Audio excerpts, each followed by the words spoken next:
Hi everybody, my name is Serena, and for my research project I decided to do the curious case of Typhoid Mary.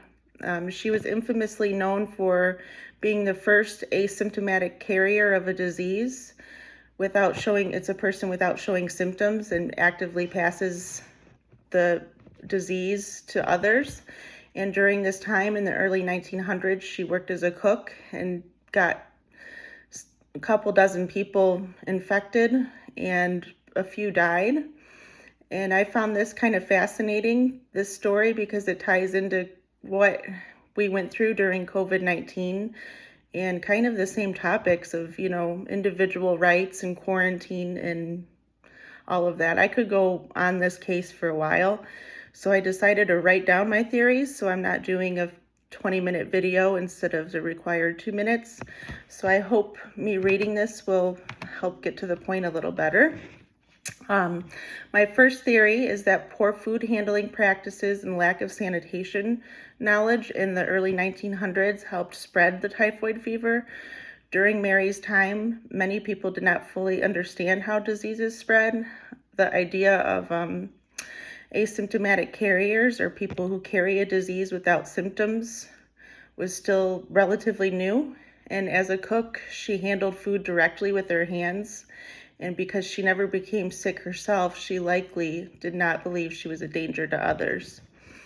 I believe this theory is important because it highlights the scientific limitations at the time and shows how infectious diseases were often spread before modern food safety standards existed.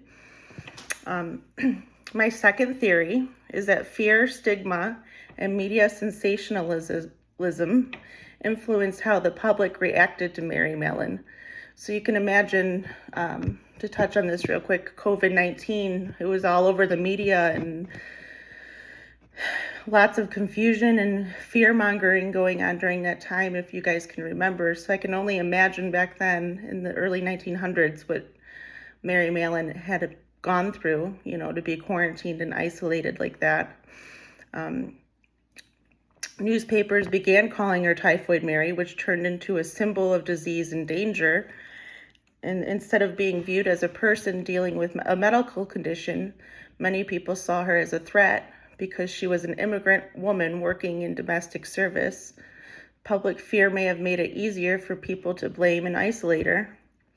This theory is important because it demonstrates how fear during disease outbreaks can influence public opinion and government decisions.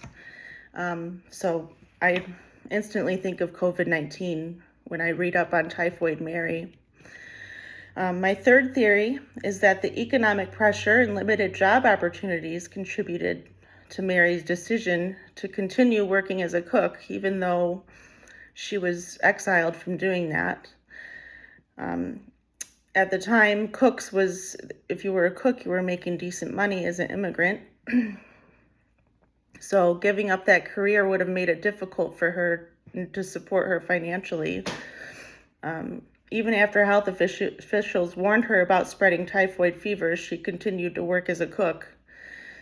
This theory helps explain her actions from a social and economic perspective, rather than viewing her simply as irresponsible.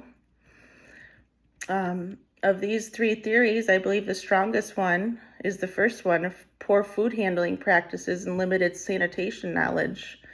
The evidence suggests that many people during the time did not fully understand disease transmission, and the lack of knowledge played a vital role in the spread of typhoid fever. And I think Mary Mallon was just a victim because there were other asymptomatic carriers during that time that spread typhoid fever.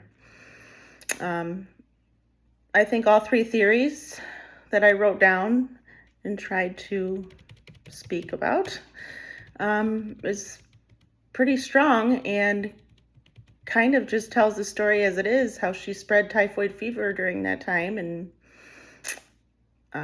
how crazy it was. It's a fascinating story if you are interested in that kind of stuff. Thank you for bearing with me and listening. Bye-bye.